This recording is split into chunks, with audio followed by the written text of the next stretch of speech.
میرے نبی پاک نے فرمایا 3 کام کرو تمہیں فائدہ ہوگا. حضرت عبدالرحمن ابن عوف فرماتے ہیں میں نے اس کا تجربہ کیا اس حدیث کا, اور آپ فرمایا کرتے تھے مجھے اللہ کی عزت کی قسم جو میرے نبی نے کہا حق اور سچی کا ہے, حق اور سچ کا ہے. حضور سید عالم صلی اللہ علیہ وسلم نے فرمایا صدقہ دینے سے مال کم نہیں ہوتا. صدقہ دینے سے مال جی کیا کرنے سے, یہ وعدہ ہے نبی کا. صدقہ دینے سے پیسے, اچھا بتایا نا کہ مجھے 1000 میں سے 500 دے دیا تو باقی کتنے رہ گئے, تو حضور فرما رہے ہیں کم نہیں ہوتا.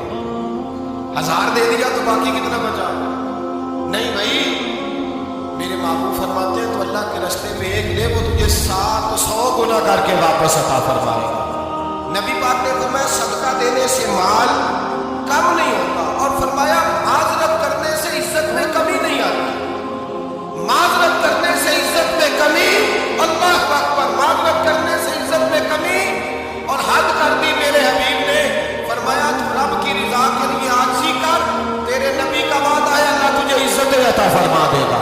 تو جھک جا اللہ کی رضا, عاجزی اختیار, سادگی اختیار, سادگی عاجزی کر, تجھے اللہ ایک 2 باتیں اس میں شامل, ایک معذرت کر غلطی ہو جائے, دوسرا پہلے عاجزی کی بات سنو. حضرت عمر بن عبدالعزیز بادشاہ تھے, سوئے ہوئے تھے, غلام بھی پاس آرام کر رہا تھا, مہمان بھی آئے تھے. غلام کی ڈیوٹی تھی ہر وقت حضرت کے پاس رہنا.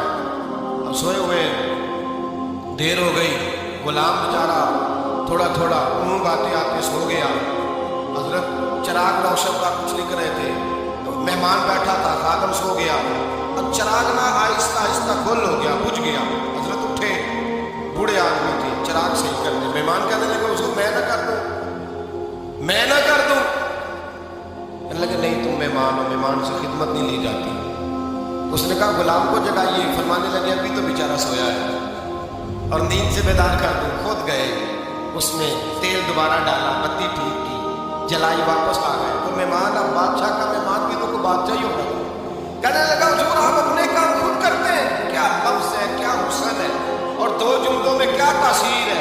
آپ فرمانے لگے ہاں میں اپنے کام خود کرتا ہوں. جب میں گیا تھا تب بھی عمر بن عبدالعزیز ہی تھا, اور جب چراغ صحیح کر کے واپس آیا ہوں تو پھر بھی عمر بن عبدالعزیز ہی ہوں. میرے اندر کوئی تبدیلی آئی, میں وہی ہوں جو گیا تھا. حضرت سیدنا فاروق اعظم رضی اللہ تعالیٰ عنہ فرماتے میں بیٹھا تھا, اور ابھی 3 دن ہوئے تھے نبی پاک صلی اللہ علیہ وسلم کے وصال ظاہر کو. میں بیٹھا ہوا, 2-3 بچیاں آ گئی, اور حضرت ابوبکر صدیق رضی اللہ تعالیٰ عنہ کے سامنے آ کے بیٹھ کے رونے لگی. جناب صدیق اکبر رضی اللہ تعالیٰ کا بچیوں روتی کیوں ہو؟ تو کہنے لگے آپ خلیفہ بن گئے. جب سے ہمارے ابا کا انتقال ہوا تھا ہمارا ذریعہ معاش یہ تھا کہ ہم نے بکریاں رکھی ہوئی تھی. آپ روز آتے تھے, بکریوں کا دودھ ہوتے تھے, ہم پی بھی لیتی تھی, بیچ کے گزارا بھی کر لیتے تھے. اب آپ تو خلیفہ بن گئے, کون آیا کرے گا؟ حضرت ابوبکر صدیق فرمانے لگے تمہیں پتہ ہے جو خلیفہ ہوتا ہے وہ تو خادم ہوتا ہے قوم کا, میں آیا کروں گا. حضرت ابوبکر صدیق روزانہ اٹھتے عصر کے بعد اور جاتے, خلیفہ ہونے کے باوجود ان بچیوں کی بکریوں کو پکڑتے, دودھ دھوتے, ان کے گھر میں لے کے آتے.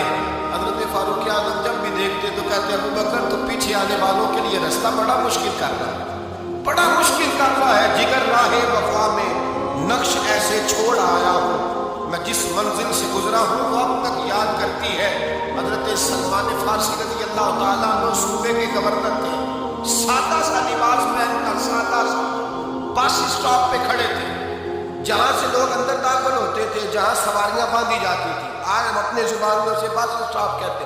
باہر کھڑے تھے, کوئی مہمان آ گیا کسی کا, اس نے دیکھا سادے سے کپڑے ہیں, خستہ سی آتی ہے, اس نے سمجھا کوئی کلی ہے شاید ملازم ہے. کہنے لگا خادم ادھر آؤ, ادھر آؤ. آپ قریب گئے, کہنے لگے میرا سامان اٹھاؤ.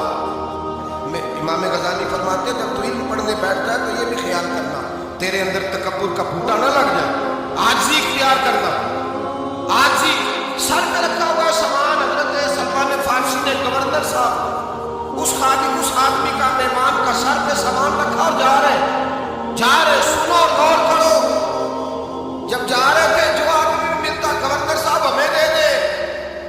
مہمان پریشان ہو گئے, کہنے لگے حضور آپ گورنر ہیں؟ فرمانے لگے نہیں, یہ تو میرا دنیا داری کا نام ہے جو ان لوگوں نے رکھا ہوا ہے، اصل میرا نام وہی ہے جو تو نے لے کے پکارا ہے، اصل نام وہی ہے۔ تو نے کہا غلام ادھر آ، آپ فرمانے لگے پہلے میں ایک یہودی کا غلام تھا، پھر رب تعالیٰ نے فضل کیا تو میں محمد عربی کا غلام ہو گیا، رسول اللہ کا غلام ہو، اور جب میں نبی پاک کا غلام ہو تو اس سارے صوبے کا امام ہو گیا ہو، اصل تو میں غلام ہی ہوا نا۔ دوسرا میرے نبی پاک صلی اللہ علیہ وسلم، ایک تو عاجزی سے عزت ملتی ہے، تکبر سے عزت، وہ جو بندہ جھجکتا ہے نا تیرے نیڑے جانے سے، تو کہتا ہے میری بڑی عزت کرتا ہے، وہ عزت نہیں کرتا۔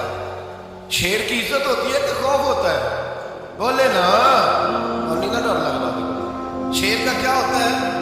خوف، اس کی عزت نہیں ہوتی۔ تو درندہ ہے، درندوں کی بھی کبھی عزت ہوتی ہے؟ تو جو آدمی ڈنڈے کے زور پر لٹکا کے ڈنڈا اور وہ لوگوں سے عزت کرا رہا، تو بھائی یہ تیری عزت نہیں، یہ تیرا خوف ہے۔ عزت عاجزی میں ہے، انکساری میں ہے۔ اور دوسرا میرے نبی پاک صلی اللہ علیہ وسلم نے فرمایا عزت معاف کرنے میں۔ عزت کس چیز میں ہے؟ بدلہ لینے میں عزت، یہ حقائق ہے۔ عزت بدلہ لینے، جس نے ایک تھپڑ کے جواب میں دو مارے وہ باعزت نہیں، بلکہ مسند امام احمد بن حنبل پڑھی، حضرت موسیٰ علیہ السلام کوہ طور پہ کھڑے، میرے رسول پاک علیہ السلام فرماتے ہیں جناب موسیٰ علیہ السلام نے اللہ کی بارگاہ میں عرض کیا، اے اللہ ساری دنیا کہتی ہے ہم عزت والے ہیں، ہم عزت والے ہیں، من تعز عبادہ کا یا اللہ، اے اللہ تو بتا تیرے بندوں میں عزت والا کون ہے؟ حضرت موسیٰ کہتے ہیں رب کریم نے فرمایا اذا قادر غفارا، جس کے پاس بدلہ لینے کی طاقت ہو پھر بھی معاف کر دے وہ بڑی عزت والا ہوا کرتا ہے۔ جو اینٹ کے جواب میں پتھر مار سکتا ہو، جو گولی کے جواب کے اندر 15 گولیاں مار سکتا ہو، لیکن معاف کر دے وہ بڑی عزت والا ہے۔ عزت والا ہے جو معاف کرے۔ حضرت فخر جہاں دہلوی بہت بڑے درویش تھے، سلسلہ عالیہ چشتیہ کا بہت بڑا نام، اور اس صوفی کے آپ حالات پڑھیں تو رب کریم نے بڑا ہی نوازا ہوا تھا۔ دلی کی جامع مسجد کے خطیب، اور ان کی کرامت یہ تھی کہ جو آدمی آ کے سامنے کھڑا ہوتا تھا نا اسے بتانا نہیں پڑتا تھا کہ میرے دل میں کیا ہے، بتانا نہیں پڑتا تھا، سامنے آ کے کھڑا ہوتا تھا تو حضرت ہاتھ اٹھاتے تھے، کہتے تھے اللہ یہ بے اولاد ہے اسے اولاد عطا کر۔ دوسرا آ کے کھڑا ہوا، خوشی نہیں ہو رہی آپ کو؟ دوسرا آدمی کھڑا ہوا، دوسرا آدمی، اس نے آگے کہا دعا کے لیے سامنے کھڑا ہوا تو حضرت کہنے لگے اے اللہ بیمار ہے، وہ کہتا میرے دل میں بات تھی مجھے بتانی نہیں پڑی، اتقوا فراست المومن فإنه ينظر بنور اللہ، نبی پاک نے فرمایا مومن کی فراست قلبی سے ڈرا کرو